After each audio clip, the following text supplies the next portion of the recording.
നിറം, പിന്നെ വെള്ള. കടലാസ് പൂക്കൾക്ക് എത്ര നിറമുണ്ട്? ഉത്തരം തേടിയിറങ്ങാൻ മല്ലപ്പള്ളി നെടുങ്ങാടപ്പള്ളി സ്വദേശി സാജൻ ഫിലിപ്പിന് രണ്ടാമതൊന്നും ചിന്തിക്കേണ്ടി വന്നില്ല.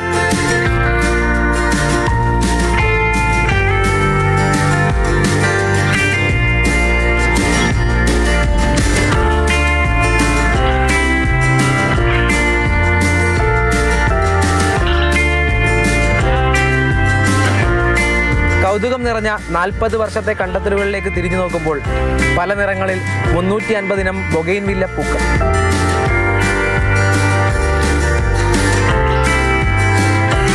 നിറങ്ങൾ പല പൂക്കളും കാണുമല്ലോ, പക്ഷെ എന്നാലും ബൊഗെയിൻവില്ല പൂവിനോടുള്ള കമ്പമാണ്. ഇതൊരു 40 വർഷം മുമ്പേ എൻ്റെ ഒരു മുൻകാല മുമ്പിൽ ഒരു കൗതുകമായിട്ട് തുടങ്ങിയതാണ്. പിന്നെ അതൊരു ഇഷ്ടമായി മാറി ബൊഗെയിൻവില്ല മാത്രം കളക്ട് ചെയ്യാൻ തുടങ്ങി. അങ്ങനെ ഒരു 40 വർഷം കൊണ്ട് കളക്ട് ചെയ്തെടുത്താണ് ഒരു 350 വെറൈറ്റി. അത് പല രാജ്യങ്ങളിൽ നിന്നും ഒക്കെ വരുത്തുകയും പലരുടെയും കണ്ടും കേട്ടും യാചിച്ചും ഒക്കെ കിട്ടിയതാണ്. അതിപ്പോൾ ഹൈബ്രിഡ് വെറൈറ്റീസൊക്കെ കിട്ടാൻ ഇച്ചിരി ബുദ്ധിമുട്ടാണ്. അതിപ്പം കൊണ്ടുവരണമെങ്കിൽ ശകലം കഷ്ടപ്പാട് സഹിച്ചാണ് കൊണ്ടുവരുന്നത്. ലിപ്സ്റ്റിക്ക്, നിർമ്മാണ, കുറേ വെറൈറ്റീസ് ഉണ്ട്. വന്നു ചേർന്നതല്ല, പല പൂക്കളും ഇഷ്ടത്തോടെ തേടി പിടിച്ചതാണ്.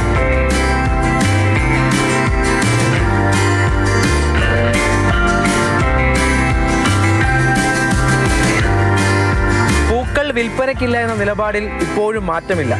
അതിനു പിന്നിൽ ആഗ്രഹം മുന്നോട്ട് വെച്ച ആശയവും വിശ്വാസവുമാണ്.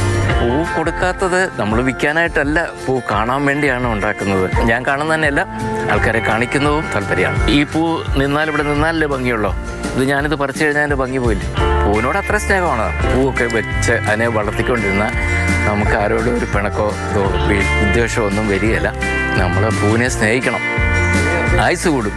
അതിന് ഉദാഹരണമാണ് എൻ്റെ ഫാദർ. 101 വയസ്സ് വരെ ജീവിച്ചിരുന്നു. പുള്ളി എന്ന് ഈ പൂവിൽ കാണാൻ വരികയും എപ്പോഴും പൂവിൻ്റെ കൂടെ ഉണ്ടായിരുന്നു, എൻ്റെ കൂട്ടത്തിൽ തന്നെ. 70-ാം വയസ്സിലും പൂക്കൾക്കിടയിലെ പൂന്തോട്ടക്കാരൻ്റെ പുഞ്ചിരി മായുന്നില്ല.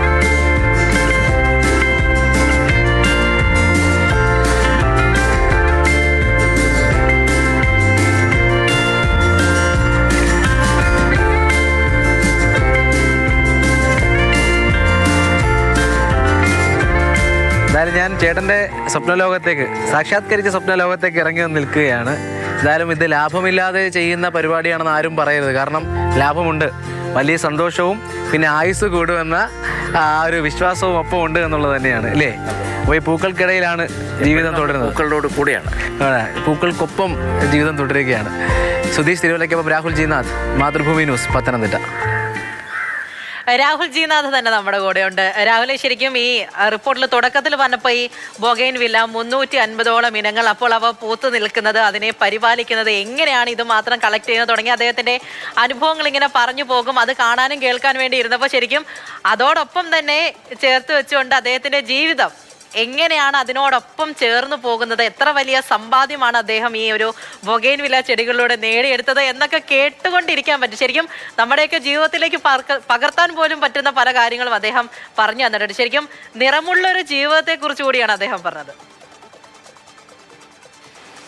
ഈ വാർത്തയിലൂടെ കടന്നുപോയപ്പോൾ ഞാൻ ആലോചിച്ചത് സാജൻ ഫിലിപ്പ് എന്ന് പറയുന്ന 70-കാരൻ്റെ മനസ്സെങ്ങനെയാകും എന്നുള്ളതാണ്. കാരണം നമ്മൾ ചെയ്തു തീർത്ത പല കാര്യങ്ങൾ, ചെയ്തുകൊണ്ടിരിക്കുന്ന പല കാര്യങ്ങൾക്കും വലിയ പിന്തുണ ലഭിക്കുമ്പോൾ, അത് കൊള്ളാമെന്നൊരാൾ പറയുമ്പോൾ, അത് അത്രമാത്രം ആരാധനയോടെ നോക്കി നിൽക്കുമ്പോൾ നമുക്കൊക്കെ ഉണ്ടാകുന്ന ഒരു തരം വികാരമുണ്ട്. ആ വികാരത്തിലൂടെ ആയിരിക്കും എന്ന് സാജൻ ഫിലിപ്പ് കടന്നു പോവുക എന്നുള്ളത് തന്നെയാണ്.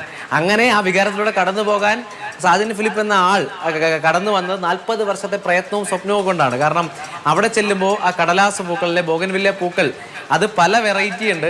അപ്പോൾ അതെല്ലാം കണ്ടുപിടിക്കാൻ ആ മനുഷ്യന് ഓടി നടന്നതിൻ്റെ കാര്യമുണ്ട്. ആ ഇഷ്ടം അത് വളരെ രസത്തോടെ കൊണ്ടു നടന്ന ആളാണ് സാജൻ ഫിലിപ്പ്. എന്തായാലും ഞാൻ അവിടെ ചെന്നപ്പോൾ ചോദിച്ചത്, ആ വീടിൻ്റെ വിലാസം എങ്ങനെ പറഞ്ഞു കൊടുക്കും ആളുകൾക്ക് എന്ന് ചോദിച്ചപ്പോൾ, പൂക്കൾ കാണുന്ന വീട്, പൂക്കൾ കണ്ണിലുടക്കുന്ന വീട്, അതാണ് എൻ്റെ വീട്, അത് തന്നെയാണ് വിലാസം എന്ന് പറയുന്ന തരത്തിലേക്ക് നമ്മോട് സംസാരിക്കുന്നു. ഒപ്പം പറയുന്നത്, ഒരു പൂ പോലും ഇറുക്കാൻ താല്പര്യമില്ലാത്ത, ആരെയും അനുവദിക്കാത്ത, ഈ പൂക്കൾ വിൽക്കാൻ മനസ്സില്ലാത്ത ഒരു മനുഷ്യനാണ്. പൂക്കൾ ആ ചെടിയിൽ നിൽക്കുന്നതാണ് അതിൻ്റെ സൗന്ദര്യം എന്ന് വിശ്വസിക്കുന്ന ആളാണ്. അത്രമാത്രം ആർദ്രമായ നിർമ്മലമായ സ്നേഹം ഈ പൂക്കളോടും ഉണ്ട് എന്ന് സമ്മതിക്കുന്നു. ഒപ്പം തന്നെ അങ്ങനെ പൂക്കളെ സ്നേഹിച്ചാൽ തൊട്ടുള്ള മനുഷ്യരെ, സഹോദരങ്ങളെ, ചുറ്റുപാടുമുള്ള മനുഷ്യരെയും നമുക്ക് അങ്ങനെ സ്നേഹിക്കാനും കഴിയും. അപ്പോൾ മുഖത്ത് അറിയാതെ ഒരു അദ്ദേഹം അത് പറയുകയും ചെയ്യുന്നുണ്ട്.